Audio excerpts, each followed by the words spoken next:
welcome to the Entrepreneur Experts Cafe, sponsored by Entrepreneurs Rocket Fuel. I am Kimberly Hobscheid, your host and the creator of the Facebook community Entrepreneurs Rocket Fuel, a community by entrepreneurs for entrepreneurs, helping entrepreneurs and experts get their business to the next level.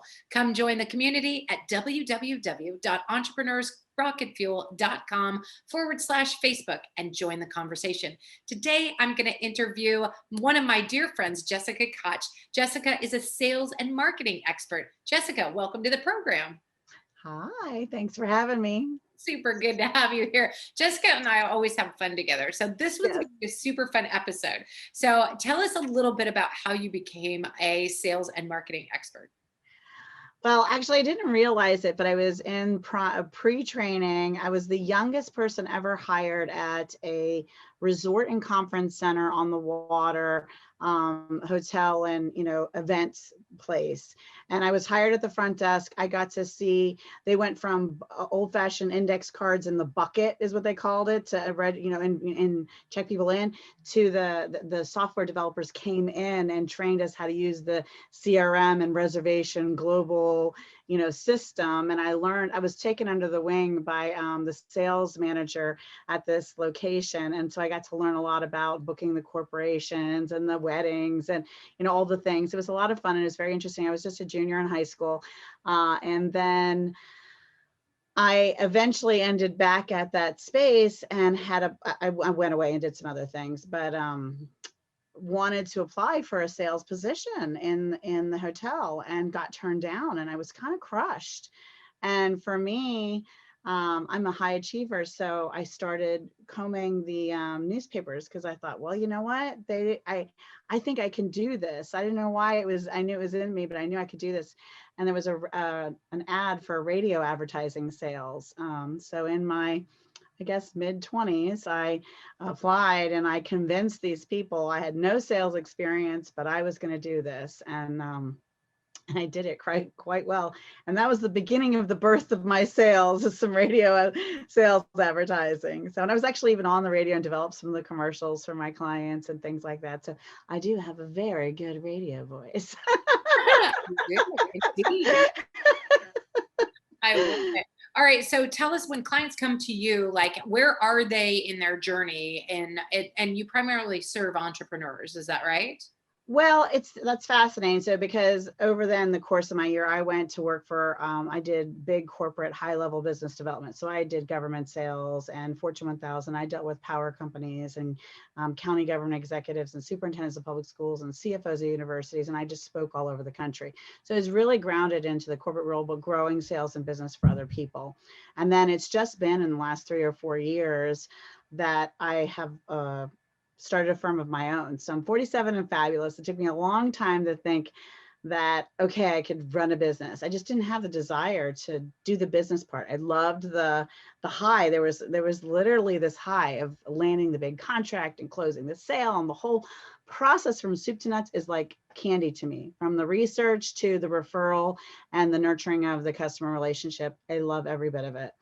So I didn't see myself as loving running a company, Ew, who wants to do that? That's like a lot of work. I just want to do the fun thing that I like. So yeah, so working with me, I have worked with corporations to help train and manage help the training of the sales team and their sales process and their onboarding and what are they doing and what's their system, especially making it cohesive across multiple locations and things like that. But I think everyone says, oh, get a niche. I'm not sure I'm buying into all of that. No offense to all you people who are very hardcore niche.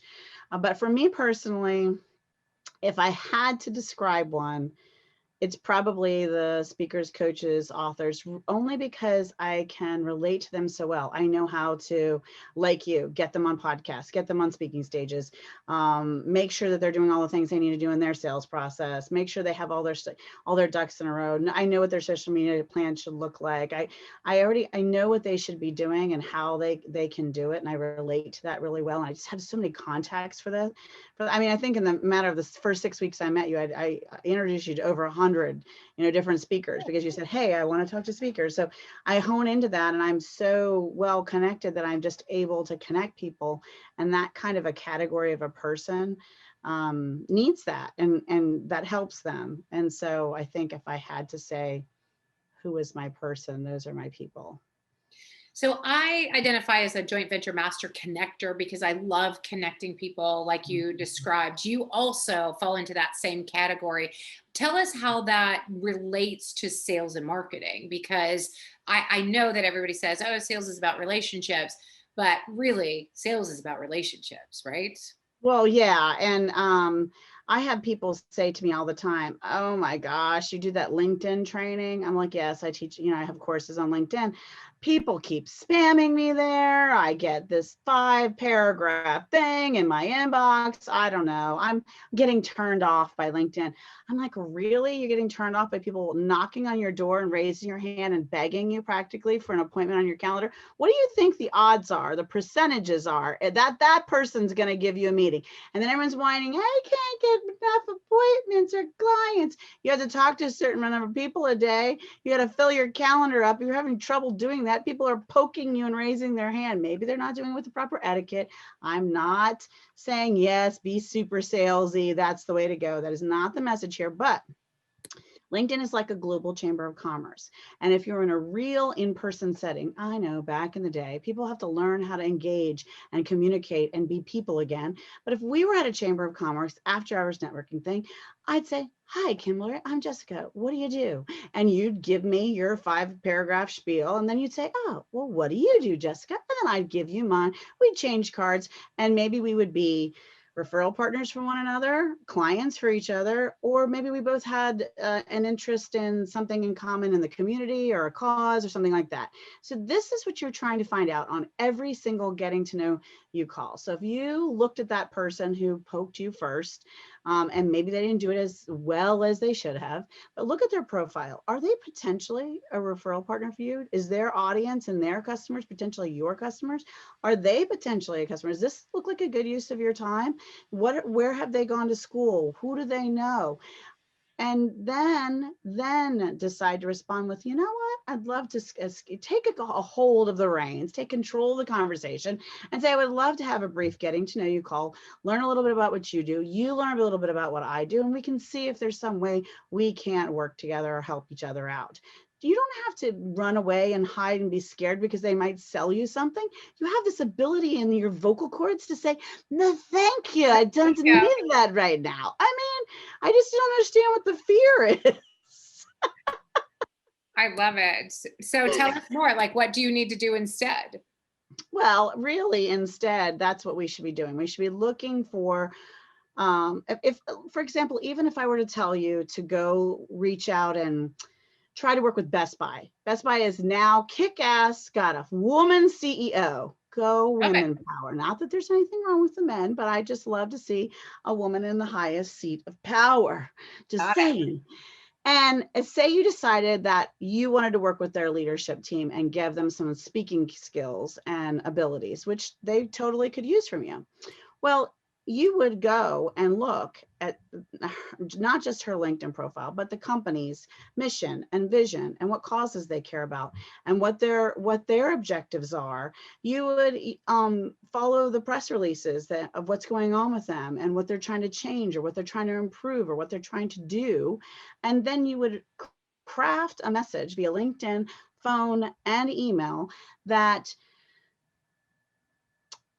professionally requested a brief meeting with her or the appropriate member of her team because you feel you can help them accomplish XYZ by ABC, and you would like to discuss it in a brief meeting. You also feel you can add value to their anchor cause that they love by bringing in exposure to your 5,000 Facebook friends about the next event that they're supporting with them, or whatever it is you can do. And you look forward to hearing from them. So you weave the request into connecting it to what they want, because the greats will tell you, Ziggs and the Dales and all those brilliant people, that when you help other people get what they want, you will get so much more of what you want. Yeah, I totally agree with that. that's how you do it on LinkedIn too. So whether you're going for a big Fortune 1000 company or you're going for the, business manager of the bank and the door around the corner from you and for the business next door, that is how you do it.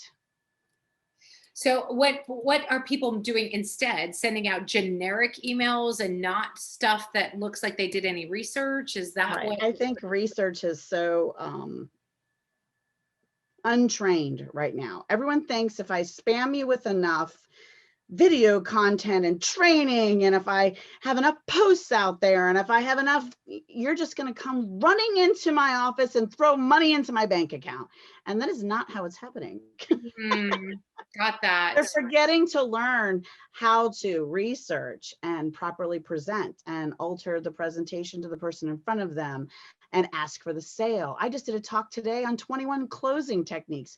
They didn't even realize there was more than one half of the audience because no one's training on this as much anymore. Everyone's, how do I get my social media posted into 16 different places at once? And how can I live stream, in 100 places at once? And how can I, that's what they're teaching, but everyone forgot to teach them how to ask for the sale, and what is the etiquette on the conversation and the organization of your presentation and how do you modify. You shouldn't have just one presentation because there isn't just one type of human being out there that you may be speaking to.